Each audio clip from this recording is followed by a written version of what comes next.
미국이 이 중국에 확실하게 우위를 보여왔던 것은 물론 어떤 군사적인 강력함이 있죠. 그리고 경제적으로도 뭐 특허권이라든지 첨단 기술 다 미국의 헤게모니를 쥐고 있습니다. 거기에다 사실 가장 큰 것 중에 하나가 미국 하면 우리가 언제나 떠올리던 이미지가 슈퍼맨이죠. 그래서 어떤 도덕적인 그런 우월성, 그래도 뭐 아무리 힘이 세도 뭐 중국, 러시아 이런 것보다는 훨씬 미국이 도덕적이지라는 어떤 믿음이 있었거든요, 모두가.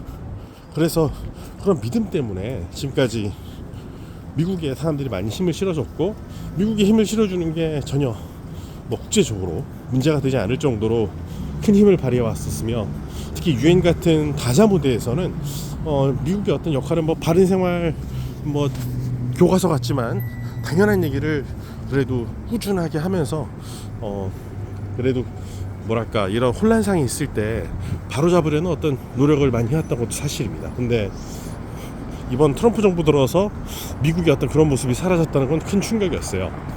물론 뭐 저 로버트 우드 같은 차석 대사가 좀 뻣뻣하게 그런 얘기를 할 때 사실 뭐 너무 뻔한 얘기하는 거 아니야 그러면서 비웃음을 보내던 그런 외교관들도 있었다고 해요. 하지만 뭐 그거는 그래도 좀 상식적인 모습이었는데, 오늘 제가 본 존 켈리 대표 같은 경우는 상당히 그런 제가 알고 있던 모습에서는 좀 멀어진 모습이었습니다. 오히려 러시아가 정말 반색할 정도의 어떤 반응이 나왔으니까요.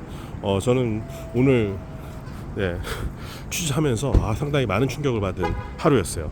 잔잔하게 충격을 많이 받은 하루였는데, 이게 정말 우리한테도 이런 일이 닥칠 수 있고, 도덕적 우위에 있던 미국이 이제 더 이상 중국이나 러시아와 큰 차별화를 못 만들어냈을 때 과연 어떤 문제가 생길까? 줄을 서는 문제가 생기겠죠. 예전에는 뭐 당연히 도덕적으로 우위에 있는 미국이 줄을 서는 게 당연한 거였거든요. 근데 이렇게 되면 뭐 독인 객인이다 생각이 들면 어떻게 되겠습니까?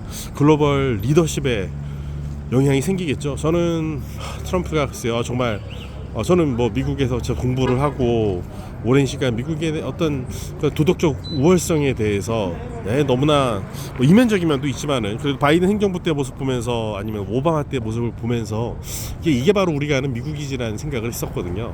뭐 조지 W 부시 때 약간 흔들린 면도 있었죠. 우리 9.11 이후에 이라크 전쟁이라든지요. 하지만 그래도 꾸준하게 유지해왔던 이미지가 있었는데 그게 완전히 송두리째 흔들려 버리니까 참 오늘 취재하면서도 착잡한 그리고 복잡한 심경을 갖게 만든 하루였습니다.